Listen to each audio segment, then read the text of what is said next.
our worship team just like spent all of our budget. Okay, worship just got new guitars. They just got in-ears. They just built a new tracks rig, but the PA sucks. So like, what are we doing here? You want to talk big money, you need to make sure you know how to handle big money. What kind of communication channels do we need to create? What kind of conversations do we need to start having? What kind of weekly recaps do we need to have to make sure I'm not spending all the money? So there's so many things that are facets of this problem. Just throwing money at stuff is not going to fix. We've got to do a better job of assessing, like, okay, what's the fundamental issue? Let's shoot this podcast. Okay. What are we talking about? Budgets. Budgets. Who should get all the money?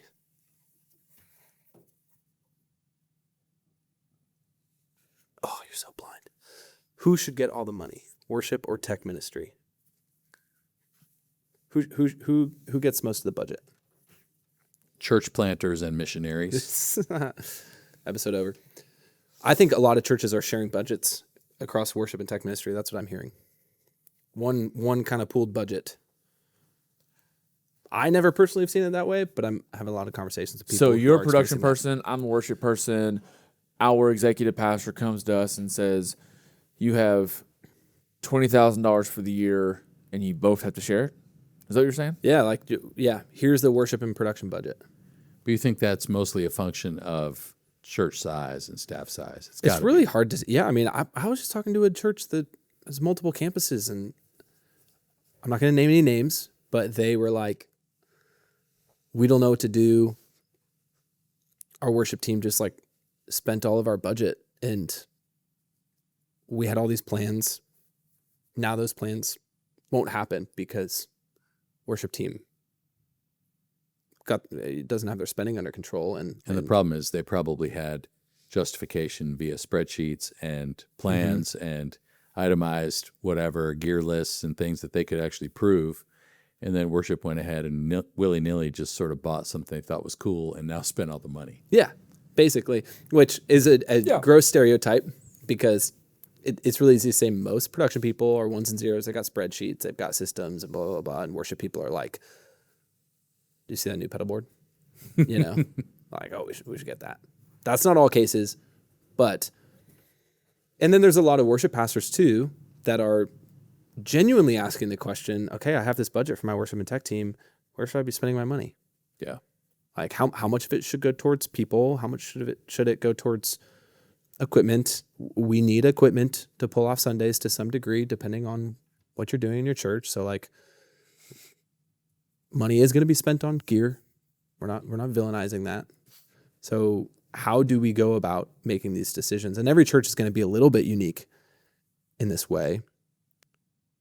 But I think we should dive in and maybe talk about some best practices when we're looking at this pool of change that should be divided up for the sake of the worship and tech ministry. Yeah. Have you normally, when you've overseen teams, you've normally maybe been given a top line number, but then internally you are, okay, this is much is going to go towards production. This much is going to go to You know what's funny? I was thinking about this while you were talking. It's either I was just a horrendous leader when I was worked in church, which definitely could be the case. Tracks. Yep. Or I worked in the rare, unique cultures where we didn't really either have a budget or I was never shared what that budget was, whether, you know, because you just had to go ask basically because of my anytime. position, you know. But did you have to justify spending? Like, did you have to submit? You didn't just have a blank costs? check, right? Yeah, of course. Yeah. But I know the question is, you know, did you share worship and production budgets? And I want to say so breaking down in real time. So when my last church role, I was over all I think they call them worship pastors now. When I was there, they were called producers. So I was over all the worship pastors, producers, all the campuses, but I was dotted line, right? So they dotted line to me to the global team. Means you basically can't do anything, but you're their big brother. Yeah, and then I was like I was the influence from the senior daddy global leader pastors team, but their direct report was the campus pastor who set their budgets. So, and I do know that those budgets were combined. but it was being led by one person who was over worship and production. So they knew, Sarah at the North Campus knew, hey, I have $5,000 for this quarter. The global team was putting pressure down on me to make sure Easter feels this way. They have $5,000 they have to manage for talent, gear, rentals, whatever. And they had to split those two. But they didn't have worship and production pulling from that $5,000, if that makes sense. It was just their money. So that was one scenario that I worked in. For me, in my role for how I manage budgets, it was all an approval thing. So I never really knew. I don't think I ever knew. Maybe I did towards the final years of my position because I started asking. But I don't think no one ever told me, hey, Dylan, your budget's this for the year. I just would go ask for approvals and they would say yes or no. And then I started finding loopholes to get around people to get stuff done quicker. And make sure to spend it all or you're not going to get it next time. And I was told that. I was told if you don't spend it, then you won't get it next which is cycle. Yeah. So I'm like, okay, so we should spend it. The one church I worked at before that, couldn't tell you left from right where the money came from. Never knew the money came from. Didn't know how much money we ever had. I just knew if that individual wanted something, it would get done. And that's what we did. Yeah. I think what you just described is a good explanation for how unorganized, no clarity, but today running and owning a business and managing clients' money, I can tell you exactly how our budgets are laid out. We've had this conversation before. Nonprofits have they kind of have a reputation of not managing money well. Church is included in that, and a lot of that is due to what's the cost of not managing money well? I've even had conversations with local technical directors that we know that's been on the podcast, like Zach, and I'll be having a conversation with him, and he will say, "Nope, I don't have budget for that." Wait, who? Zach Carringer. Oh, okay. Yeah, he'll say, "I don't have money for that. I have money set aside for this. If I hire you to do this, or if I bring in this gear, I got to pull money from this one." I'm like, we never had those type of conversations when we worked together, and I was his leader. So there's some churches are very this is the dollar that you have and you will be held accountable for it. I just never sat in that position. Yeah. I don't think. I'm starting to, in the past we've talked a lot about churches don't need more gear. Still think that's true, but I am starting to think that most of the budget should go towards gear. What? Yeah. Yeah, I think. Can I just explain why for a little bit? Because I'm starting to see a lot of churches underinvest in systems that will ultimately serve their people better. I don't disagree with the approach. You're saying if there's one budget line right here, and worship and production have to share it, production should get it for gear. I think that production oftentimes gets under-resourced with budget in correlation to the worship team. Yeah, I agree. I think, especially when a gear upgrade is going to enhance what worship is able to do. In other words, I think there's so much of our gear that does cross-pollinate both teams. Sorry, one team, but both sides of the snake. Mm-hmm. In other words, if I invest in upgrading a PA that is truly at end of life, then it's going to make the worship experience better for the entire congregation. If I invest in a new camera system, it's going to make the video look better, which is a better reflection for our live stream or our in-room iMac or whatever. Versus if I buy a new version of the Nord keyboard because it's just new and my Nord, whatever from 5 years ago still works, I don't know that people are going to have the same enrichment as they would from an upgraded mic pre for my aging console or whatever. I think, so I agree with you to an extent. I guess it depends on what's the worship team going to use the money for if it's not for gear. Yeah, well, that's what I'm curious about when I'm talking to churches and they're like, worship is eating up our budget. I'm like, what are they spending money on? Yeah. What are they buying? Well, there were some times where I would spend quite a bit of money on, we would force, with the quotations around that word, team development nights at campuses that someone's got to pay for that. There's food, there's catering, there's whatever. That's not eating up the budget though. Oh, that's a big chunk of change. When I have to provide salsaritas for, 60 people, it's $2,000 to $3,000. That's team wide though. That should be going towards. Yeah, It should be benefiting everybody. That's everybody. but And I would Not argue necess- that's some of the best money you can spend. not necessarily, because if worship's doing a worship night, not like singing and playing, but they have like a worship, like if you're on stage, this night's for you, and they're sharing budget with production, and they go and schedule this worship night, worship department, team night. Yeah. Production's not even invited to that. Yeah, production should have their own too. Like, yeah, I get it though. People invest. I'm just saying that's an example of what they could spend money on. I don't know of like. I guess I struggle a little bit. I've benefited from this in both ways, but like purchasing a guitar for the worship team, using church's money. You just bought me this guitar. That comes out of the budget, but who does that guitar actually belong to? Does it run with me when I leave? Nope. Yeah. I'm all about I'm all about having great gear for the people to, especially if you've got a volunteer who doesn't have a great guitar, and you can come in and have a house drum kit or a house acoustic or a house whatever that is well maintained, that sounds awesome. That's going to benefit everybody. Yeah. That's something that worship could spend their money on. The thing that would get me would be like, if you're going to spend thousands of dollars on tickets, airfare, hotels, meals for 2 people to attend a conference, and that $10,000 could go toward gear that would benefit everyone, that's where it gets a little cloudy for me. That's also another example of what worship could spend money on. Yeah. Conferences. What about, like, I've talked to a lot of churches, any worship team member will get like custom molds. Yep. That's trendy. Which is dumb to me.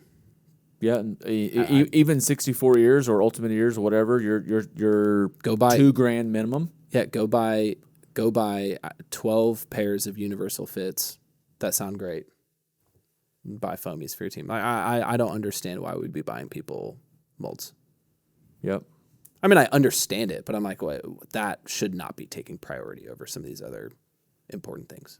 That's a custom piece too. I mean, ultimately, when you end up leaving, it's like you take that with you. That resource is now no longer you can't reuse a custom mold. You're ultimately buying presents for your team, which I don't have a problem with that. I mean, buying gifts. I mean, yeah, if you're a staff worship leader, okay, this maybe feels a little petty, but it is interesting because like some people could drop 4 to 5 G's on in-ears now. Yeah, I know entire worship teams that have gotten custom molds paid for by the church. Okay, but like as a worship leader, is that necessary to do the job? Like, I guess so. It is a kind of a tricky thing. Like you go work for a company, they're going to buy you a computer. Like you need a computer. Yeah. You know? I don't. But that computer goes back to the company. Yeah, that's what's so tricky. It's but like, with in-ears, that's more of like a gift. That's more like, hey, you're invested in this ministry. You've proven that you're here for the long run. Even if that's another 5 years, that's considered a long run. Like we want to give you a gift for showing your faithfulness to this organization. Here's $2,000 to go buy ears. But that shouldn't come out of the shared budget. That leader shouldn't look at you and go, just take it out of your budget. Yeah. Like that. Well, because then as a leader that's receiving those molds, I would want to challenge myself and go, well, I really do appreciate that gesture, but I really do need that $2,000 to go elsewhere. Well, and again, I'd rather buy salsaritas for the whole team. Yeah. And have a team night. Yeah. Okay, so you can get some great universal fits now that sound great. Like they sound great, they feel great. Okay, that could be what is this year $10,000 of expense, or over the next 5 years $100,000 of expense, depending on how large your team is. Yeah. So systematically here, how do we share a budget with worship and production? So my thoughts on it: a ton of communication. If you say, Spencer, you set the budget for Jeff and I'm over the worship side of our teams, and Jeff is over the production side of our teams. Jeff and I are equals in the org. We're not above each other, so I can't come to you and say, hey, I'm going to spend $1,000 a day, and you have to be okay with it, vice versa. Right. Well, typically that's not common, though. Usually the worship person is over the production, right? But what I am seeing is this change and shift in churches to where there's a weekend executive pastor and they have worship, and they have production, and they have creative, and they have comms. Okay. And they have Gotcha. all those individuals are starting to be more equals, answering to this elevated executive of the weekend team or creative, or that's what I've been seeing. Yeah. Okay. It is different. Every church is different. But I'm setting all this up to ask the questions for a listener to go, okay, well, here's my reality. I have to share a budget with worship, and we have issues. So systematically, what systems can we put in place to make sure that I don't wake up on a Tuesday getting ready to purchase something on Wednesday and go, where did all the money There's go? no money left. Yeah. Who spent this money? So what kind of spreads do we need to create? What kind of communication channels do we need to create? What kind of conversations do we need to start having? What kind of weekly recaps do we need to have to make sure I'm not spending all the money that Jeff also needs to run his ministry? Just communication and accountability. Yeah. So what does that look like? Yeah. Yeah, it's interesting. I'm finding this big brother, little brother mentality. Whether they're equals or not, it's like, okay, worship has this. Sometimes they're better with conversating with people as well. So they have this ability with that executive leader, like making a better case than tech does. So I think you're totally right. Like communicating with one another. Yeah. How do we make that? I don't know the answer yet. But that's where I'm just saying my own personal bias is Toward gear. It's towards systems that ultimately will serve our people better. I think what we're seeing, I mean, let's just think about like how much coin can people drop on like subscriptions now with like tracks, and like you can get a lot. You can drop a lot of money on these things on the worship side. Especially when and on the production side. I mean, I wouldn't put it past worship guys waking up and going, where did all of our money go? Because production spent it all. I mean, I wouldn't put it past that either. I still think there's a system issue. I still think we're missing planning and calendaring. Like, why can't a leader sit down and look at the quarter and go, hey, over the next 3 months, we know this conference is coming up. We know this special engagement's coming up because it's Easter. We know Easter doesn't fall in July. Yeah, here's where I tend to fall more on the production side of things. Is like, okay, worship just got new guitars. They just got in-ears. They just built a new tracks rig, but the PA sucks. So like, what are we doing here? I'm super glad that you guys are pumped on like all your new stuff, but like the mix is horrible. It's not really helping the environment. This doesn't move the needle at all. I'm with you, but so how do we prevent that? The value to add here is we got to prevent that. We need to prevent worship team buying things that aren't necessary, that doesn't help the church. We need to prevent production teams from buying things that are unnecessary, that doesn't help the church, and we need to fix the communications there. And the only way, and I think maybe this is where you're like, hey, can we talk about the solution? How do we get there? I don't know if there is another solution besides the tech leader raising their level of leadership and how they communicate some of these problems in their ministry. And part of the issue is that... Or the worship leader, if the worship leaders have an issue with the tech. Yeah, I'm just saying, like, I personally, my bias is I think tech is under-resourced to execute what needs to get done at the level that the organization wants to get it done. Because part of the problem is a lot of what's needed from production sometimes is stuff that you'll never notice or see. We need to upgrade our network infrastructure. We need to upgrade our house lights. Yep. We need to upgrade our whatever, that it's not a new PA. It's not a new console. It's not anything that anybody is ever going to hear. But like, there's a big church in Atlanta that I was a part of from the very beginning that they have systems in their facility that are 15 years old that had to be replaced, that they had to do, a special funding campaign for some of these things. And gratefully, the membership and the people who give to the church, the vision was cast in the right way so that they could go, you know what? It is time for this stuff because we've been limping along so that we could build other campuses, so that we could invest in missions, so that we could build partnerships. And so some of this stuff in our own house got neglected. It's time to step up. And so because the vision was cast in a way that was compelling, because otherwise if you don't, then you spend all this money and somebody who's tithing looks at you and goes, you did what with my money? Mm-hmm. like stuff I'll never see the benefit from, stuff that will never impact my grandkids. Yeah. Well, it will, but you don't see it like in the way that you would a new LED wall or a new PA. So it's like, again, it's all about how it's communicated. But there are some things that are needful upgrades that aren't sexy at all. Yeah.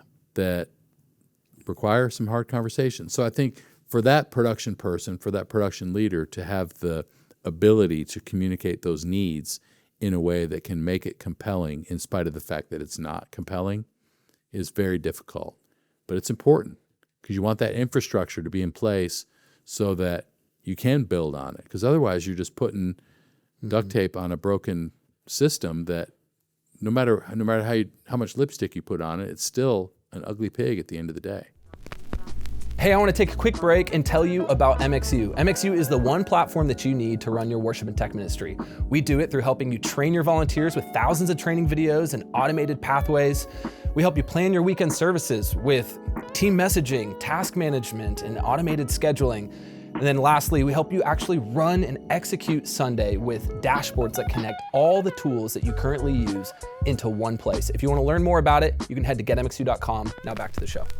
Yeah. There's several thoughts I have out of that. Yeah. A lot of issues. You know, for the production individual to be overly prepared to and show that I have some sort of a business mindset. I know how to be prepared for a budget meeting. Here's how I'm going to be prepared. I'm going to have all of my gear inventoried out with dates on it. Hey, Pastor, I want you to know as we set our budgets for the year, our consoles that we use in our main auditorium or main worship center sanctuary, we've had it for a decade. It's end of life. So there may be a time in the next year that we need it. And I understand I share a budget with worship, and I understand they need things that are upgraded too. And I'm not trying to advocate my case over theirs. But as this worship individual is sitting here, we've already talked. We are already in agreement because we've had a meeting before this very important budget meeting that we're on the same page because we share a budget that we both agree a console probably is coming over the next 12 months. And here's what if this thing breaks, we don't have a service. And here's what it's going to cost. So as a pastor executive team member that has to answer to boards and lead teams and elders and decide those and where that money's coming from with donors, they're going to those meetings going, hey, our worship pastor and production leader just told us that we need to put money aside this year for a console, right? It's that level of preparation that come in with a business mind because executive pastors are business-minded individuals. Most of them are, at least the ones I've worked with. Yeah. And so they want to know that, hey, you want to talk big money, you need to make sure you know how to handle big money. At least that's how I was taught from my EP. Another thought out of that, though, with fixing things that people see, you know, as a leadership lesson, you know, Mayor Giuliani from New York, when he first became mayor, they said, what are the first things you're going to do? And he says, I'm going to fix all the broken windows in the city of New York because that's what people see. So, right, there's a whole other leadership lesson out of that. But then they said, well, what about the broken school systems and the sewage backup and all that? Well, people don't see that.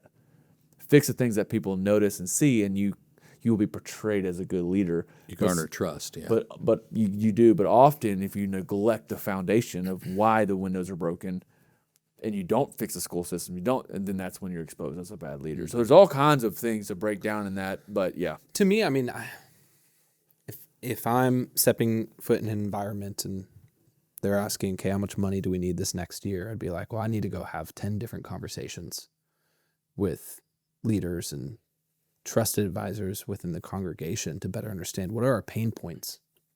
Because maybe we don't need any money this year, or maybe we need a lot of money. Sometimes I feel like I really understand the argument of, or the concept of we need to proactively, you know, assess, okay, when's this console going to die? I just think a lot of churches are really far off from being able to operate like that. And I don't even know if it's really reasonable to expect some nonprofits to operate like that. Because it's like, there are like real lives in front of us right now that need money.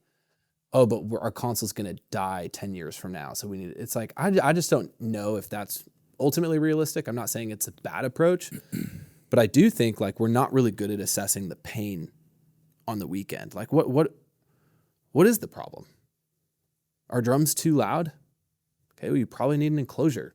Go buy the enclosure. Don't go buy new in-ears or guitars. Like sometimes we don't even we're not really good at assessing where are the problems. And ultimately here on earth, like money can solve a lot of problems. So let's just identify where the problems are first. And maybe all the problems are on the worship side, or all the problems are on the technical side. Who knows? So I think every organization, it is different. I'm just saying more often than not, I see we're not good at assessing problems on the technical side. We're like, oh, well, that's just how it is. It's training people. Okay. Mm-hmm. We keep having the same mistakes happen over and over again. Well, you can spend money on solutions like MXU, shameless plug, to train your people. Yeah. Right? Like, oh, we're overcomplicating our systems. Okay, so we've actually overspent in some ways, maybe, that are causing issues. So I don't know. I think everybody, it's going to be different, but I do think that we're not good at just assessing the problems and realizing that money can solve those problems. And what I more often than not see is, okay, our biggest problem is our PA, but that's a 6-figure expense. Which proves my point But think about this. Don't you tell me to shut up. Okay, well, I get what you're saying. I get what you're saying, but we're here and now, right? Like, we can solve, we could get to that. But 6-figure expense to fix a PA. So then what I typically see tech people, well, I'm going to spend the money either way. So I'm going to buy a Waves rig. And I'm going to buy this thing. And we make all these dumb purchases that we don't need because the money's there and somebody says, spend it or else it goes. Yeah. One, Waves is not dumb. Second, but you get what I'm saying. Yeah, you may not need that. But I think there's another layer of that too that goes, okay, the PA is not performing. We need to replace the PA. Okay, well, when the PA went in, did you ever think about acoustics? Did you ever think about room shape? Did you ever actually have a responsible, knowledgeable integrator that could actually make a recommendation that would make your PA last longer? Because sometimes, and the other thing is, you get a new guy who gets hired and he comes in insisting on a particular console or a particular PA. So they do an upgrade and it doesn't change anything about the sound. It's like, well, it was his preference, or he saw the bright, shiny new toy and figured out he had to have it and the mix still sucks.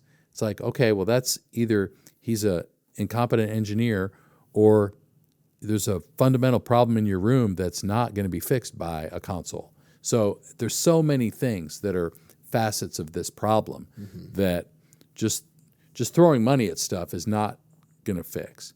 So it's like we've got to do a better job of assessing, like, okay, what's the fundamental issue? Because there are things, I can imagine scenarios where, oh gosh, every time pastor hits the stage, there's feedback on his mic.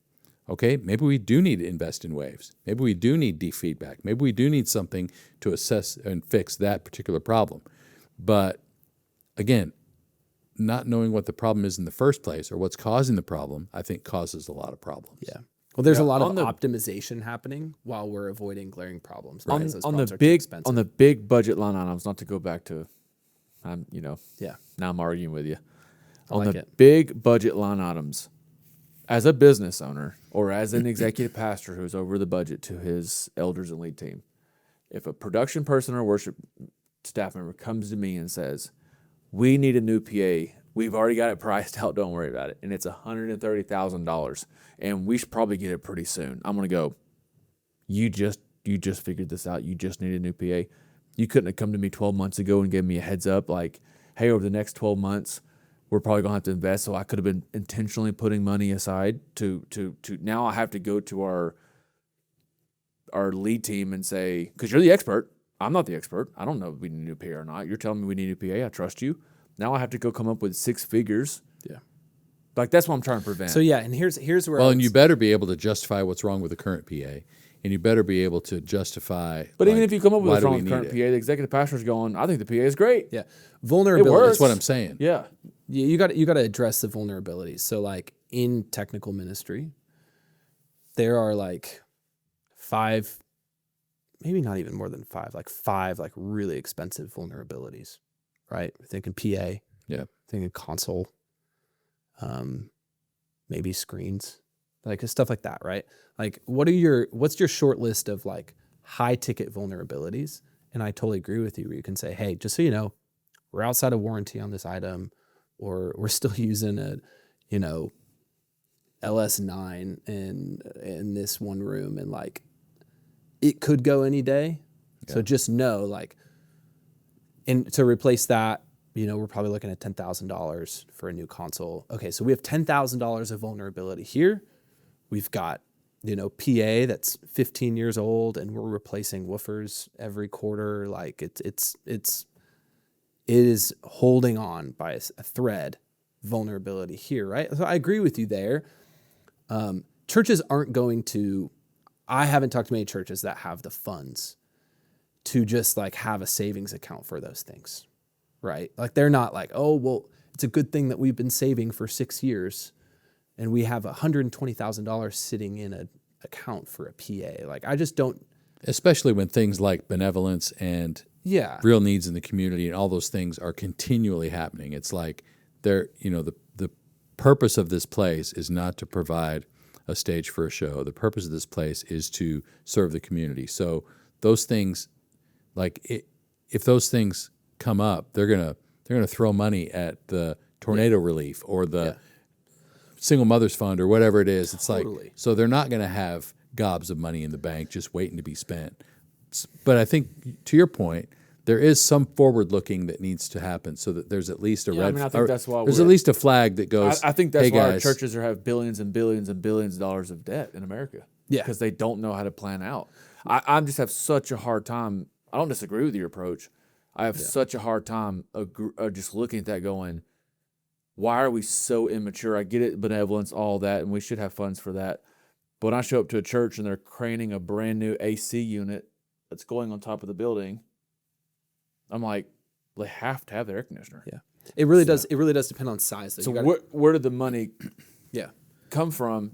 And then I go and have a conversation. This is a real story, by the way. I go have a conversation with the executive pastor and say, jokingly, like, I can't get this, but we can just flop on a new AC unit that I know is probably a 6-figure unit to, And he's like, well, I'll tell you the truth. And he told me this. I'll tell you the truth, Dylan. Our facilities guy at the time, he came to me and said, we need to replace a new AC unit over the next 12 months. And so we put money aside and we bought a new AC unit. You've never done that one time. You come to me and say, we need a new console. It's going to cost me $45,000 and I got to come up with the money. I got to come up with the money this week. That's not realistic. So I've just lived those real scenarios. I'm just like, why can't we that's plan valid. ahead? It's super valid. And I think when we're talking 6 months, it's different than 6 years. Okay. Yeah, 100%. And we also have to understand the nature of nonprofits within a fiscal year. Unless you're really creative, you got to burn the money. You can't just keep the money. Right. Yeah. So 6 months is a lot different than 6 years. Totally. And I totally agree. But I think about this.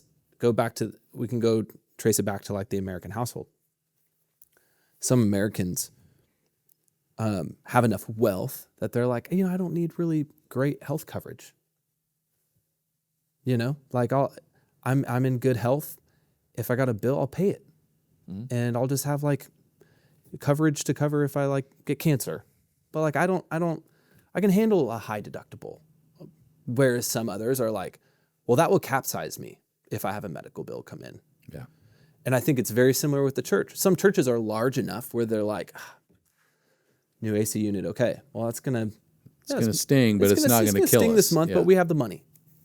And some churches are like, money, where does that come from? Some churches will be like, well, it's going to be hot on Sunday. And I'm going to get up in front of the church and say, it's kind of hot in here, huh?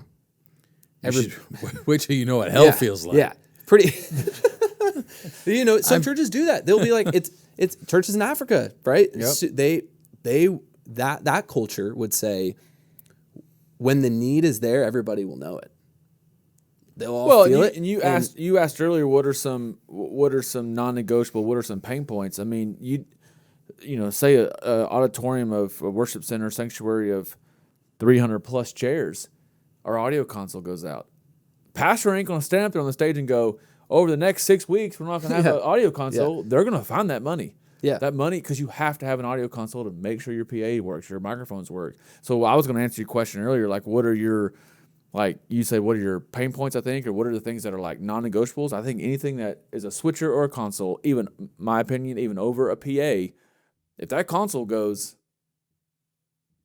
but it don't matter what kind of PA you got. Yeah. If that video switcher goes, it doesn't matter what kind of cameras you got. Yeah. Yeah. If that lighting board goes, it doesn't matter what kind of lighting fixtures you have. Yeah. Or if your processors go, it doesn't matter what kind of LED panels you have. But the only thing there is today, unless somebody's got a Midas, they're probably not going to lose their console on a Sunday. Like, we see it. Yeah. But most consoles within the last 5 to 10 years will be. Jeff, you're the audio guy. Yeah. Unless there's a power supply failure or whatever. But I think, Unless there's a Midas. But like with the PA, it's more expensive. It's a harder. That's why that often gets a bad rap. Like people are mixing 15-year-old PAs with brand new consoles, and it's like, well, why'd you do that? Well, now you have churches that are redundancies. It scares me to death in the live events world. You said, on a former podcast, you're talking about a D3 server for a Do Perfect show potentially missing. I'm like, well, you should have 2 D3 servers, because if that D3 server goes back, you need to jump back to redundancy immediately. So now you see churches that are buying 2 of everything for that redundancy to make sure it's... Which, if some are large enough and it's critical enough, then sure. But a lot of... most churches are like, right, redundancy, that's insane. So, I do think...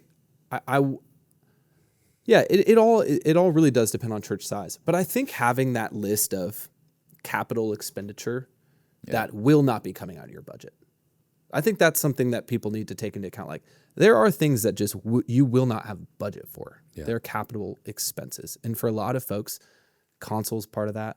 Console, PA, wireless, camera lenses, LED, like they're those big categories. Yeah. Now, expendables, that's something that you budget for. Yep.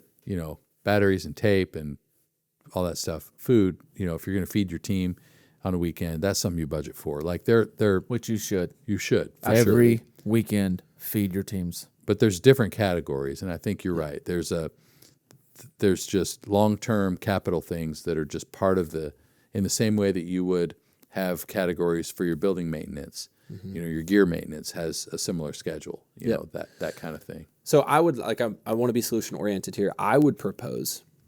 So for every church, it's going to look different what your actual week in, week out budget, gaff tape, all that kind of stuff. That goes in a week in, week out budget. Who knows where that lands as far as worship tech, how it all gets divvied up, your subscriptions, all of that. I don't think that's the problem here. It's the capital expenses that we go, okay, what is that number? Figure out for your church, what is that number that would dictate a capital expense? Maybe a drum set for some churches would be considered a capital expense. Put it in a spreadsheet, and you might have hundreds of rows, depending on how many problems you got in your church. But it's like new PA, estimated cost to replace. Drum kit, estimated cost to replace, right? And what I would do is on the weekend, you're obviously getting feedback, hopefully, from people, and it's like, drums are too loud. Go add in the spreadsheet. And you could do this in a really organized way. July 5th, weekend service, feedback, right? And you just start tallying these. We do this with MXU. When people want something about the MXU platform to change, we have this all kind of tracked in a database. It's like, somebody wants this button here. Oh, that's interesting. I've never heard that. Happened again. Somebody wants this button here. Oh, I have heard that. I'm going to add that. And all of a sudden, we come upon a quarter. We're like, hey, what are we going to do? Hundreds of people have asked for this thing to be done. Yeah. We should probably get that done. I think it's the same thing with, okay, so when leadership comes and says, capital expenditure time, what do you need? Well, let's go to our spreadsheet. Everyone's had access to this spreadsheet. We're all on the same page. This is the number one pain point. Or number one pain point, we don't have that kind of money. Let's go to items 2, 3, and 4, and we can knock off a decent chunk. That's good. And now with AI, that should be very easy. Very easy. Just AI knows exactly what you need. Collecting all of your data and this is not organizing it for you. That's not overkill. That's stewardship. Yeah. That's and it's then responsible. Yeah, and you can plan out a couple years, and they know, okay, maybe next year we should consider that. And then when stuff inevitably hits the fan and you don't have enough money, like everybody feels, at least you're informed. They're informed. Hey, console died. Told you. So I at least can sleep tonight. Yeah. And know that I did my job. That's good.